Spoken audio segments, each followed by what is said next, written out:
Bonjour les amis, on se retrouve pour une nouvelle vidéo. Après quelques semaines d'attente, on revient en force avec One Piece et on va aborder un sujet qui nourrit déjà énormément les débats de ce manga, à savoir la puissance de Shanks et celle de Mihawk.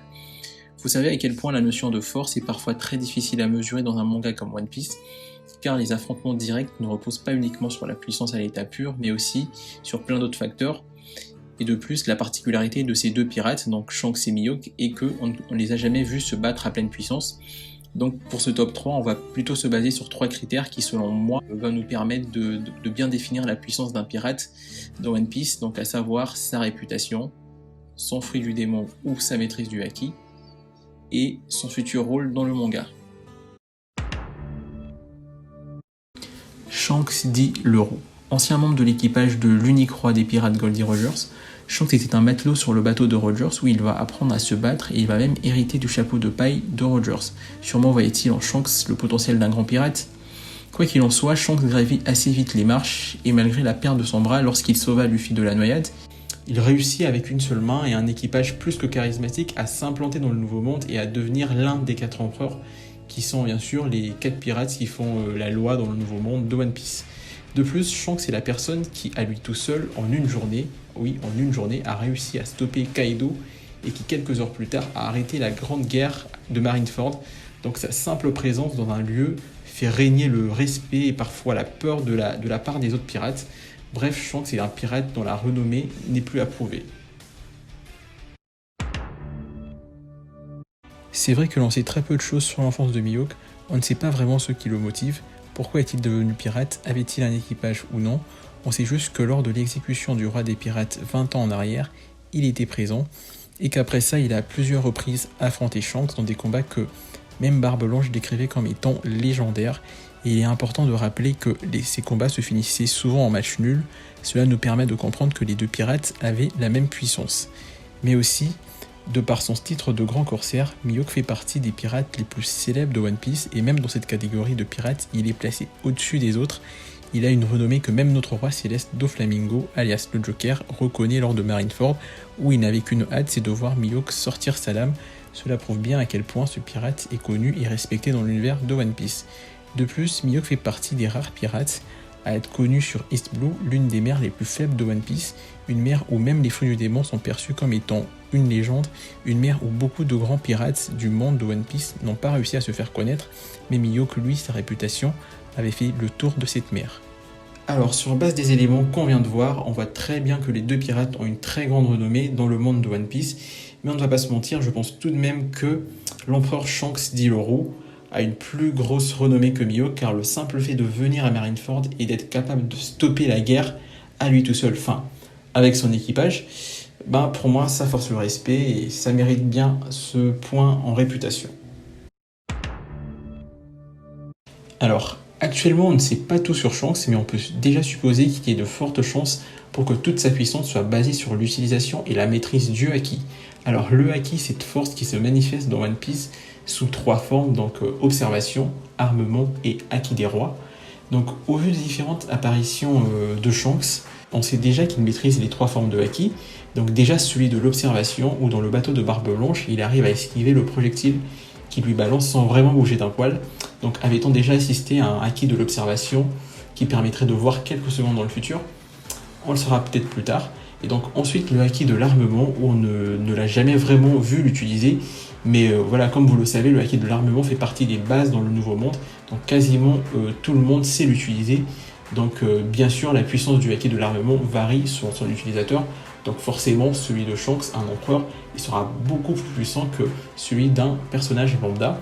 Puis le haki des rois, donc que Shanks manifeste durant sa petite visite sur le bateau de Barbe Blanche, ou lors de son arrivée sur le bateau, on a vu les membres de l'équipage de Barbe Blanche s'effondrer un à un, ce qui fait de cette scène l'une des plus badass à l'époque. Et donc, la maîtrise de toutes les formes de haki de Shanks fait de lui un adversaire très redoutable. Alors, en ce qui concerne Dracul Mihawk, donc pareil que pour Shanks, on n'a pas la certitude qu'il ne possède pas de fruit du démon. Et bon, on peut bien supposer, au vu des différentes petites scènes où on l'a vu se battre, que c'est un personnage qui base plus sa puissance sur son haki, qui est sans aucun doute monstrueux. Alors, qu'est-ce qui me fait dire ça? Déjà, Mihawk est surnommé Akai, donc soit œil de faucon en français. Donc cela fait référence à ses yeux qui sont d'une couleur particulière, donc similaire à des yeux de faucon.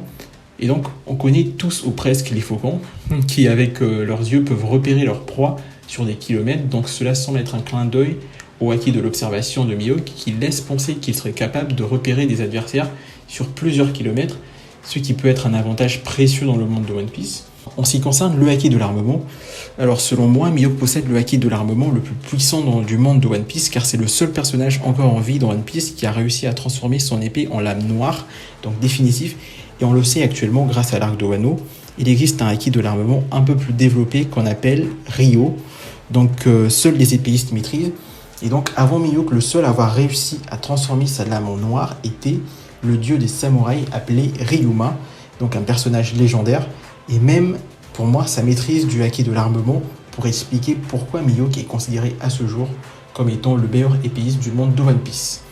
Cependant, en ce qui concerne le haki des rois, on ne peut rien dire sur ça, car jusque-là, on n'a pas de preuve que Mihawk le possède ou non, car comme vous le savez, seuls les élus ont ce type de haki. Mais entre nous, Mihawk ne serait-il pas un élu ? Alors plus sérieusement, en ce qui concerne la maîtrise du haki, j'ai envie de donner ce point à Mihawk, car selon moi, son titre de meilleur épéiste, il ne l'a pas volé, il l'a mérité, et cela se justifie certainement par une maîtrise du haki de l'armement surpuissant, ce qui explique peut-être pourquoi il ne veut plus affronter Shanks dans un combat direct, donc depuis que Shanks a perdu son bras, car pour Mihawk, le combat ne serait plus équitable. Alors actuellement Mihawk est un peu en retrait de l'histoire, bien qu'il soit un épéiste, il est tranquillement posé chez lui, mais il n'y a aucun doute sur son importance dans le futur de One Piece, car le bras droit de Luffy, donc l'homme qui deviendra le roi des pirates, est directement lié à Mihawk. Alors comme vous le savez, durant les 2 ans que Zoro a passé à s'entraîner, il a eu pour maître Mihawk, donc l'épéiste qui, plusieurs chapitres avant, l'avait humilié, et aussi l'épéiste que Zoro veut surpasser. Car le but ultime de Zoro est de devenir le meilleur épéiste du monde de One Piece, donc cela passera forcément par surpasser Mihawk.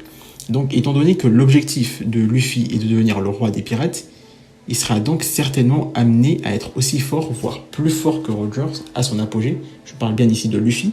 Et donc moi je pense que son bras droit devra au moins avoir une puissance qui impose le respect dans le nouveau monde.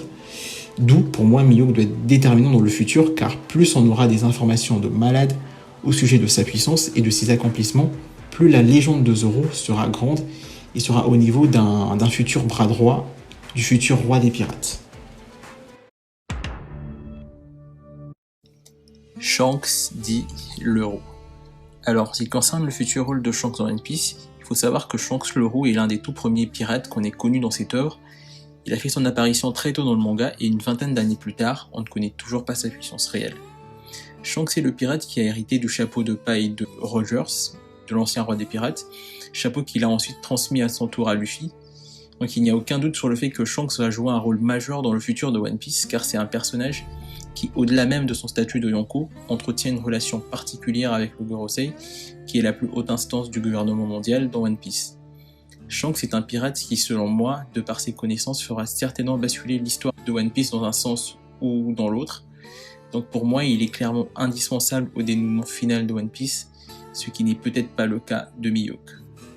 Comme vous pouvez le constater sur ce 3e point, il y a quand même beaucoup de spéculations sur leur rôle, donc ça reste assez difficile de les départager. Donc je vais vous donner 2 versions qui permettent de trancher entre les deux. La première serait de dire que Shanks, au vu de toutes les connaissances qu'il possède, de la relation particulière qu'il a avec Luffy, donc futur roi des pirates, et de la relation qu'il avait avec Goldie Roger, donc l'ancien roi des pirates, donc c'est un personnage qui aura certainement plus d'importance et plus d'impact sur l'histoire de One Piece que Dracul Mihawk. Et comme vous le savez souvent, les personnages qui sont les plus importants ont souvent une plus grande puissance. Donc voilà, mais en faisant une analyse uniquement sur la puissance du personnage en tant que tel, avec des titres qui nous permettent de réellement jauger la puissance d'un pirate, pour moi dans ce cas-ci, c'est Mihawk qui l'emporterait, car vouloir ou pas, c'est le meilleur épéiste du manga, c'est celui que tous les épéistes rêvent d'affronter un jour, donc c'est l'objectif principal de Zoro, et pour toutes ces raisons, il peut très bien être plus fort que Shanks, mais voilà, tout dépend de comment on analyse les personnages et de comment on prend la question, donc voilà, et donc sur ce, je vous laisse, et je vous dis à la prochaine pour une nouvelle vidéo.